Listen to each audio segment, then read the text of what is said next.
Dahod cyber crime police station મથકેથી 68 અરજદારોને ₹1,10,10,518 પરત કરાયા।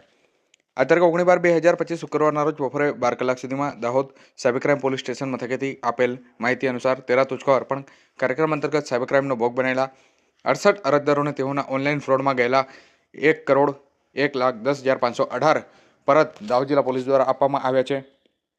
દાહોદ સાયબર ક્રાઇમ પોલીસ સ્ટેશનના ઇન્ચાર્જ ઇન્સ્પેક્ટર તેમજ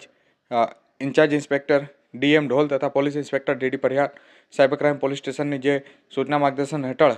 દાહોદ જિલ્લામાં રહેતા કુલ 68 અરજદારો સાથે જે ઓનલાઈન ફ્રોડ થયેલો હતો તેની સાયબર હેલ્પલાઇન નંબર 1930માં ફોન કરીને પોતાની ફરિયાદ નોંધાવી હતી। NCCRP પોર્ટલ 14C સાયબર ક્રાઇમના નાણાં હોલ્ડ થયેલ તે પૈકી અરજદારોને કુલ ₹1,01,10,518 આપવામાં આવ્યા છે અને કહી શકાય કે હાલ દાહોદ પોલીસની આ કામગીરીથી લોકોમાં ખુશી છે અને પોલીસની સરાહનીય કામગીરીને લોકોએ કહી શકાય કે બિરદાવી છે।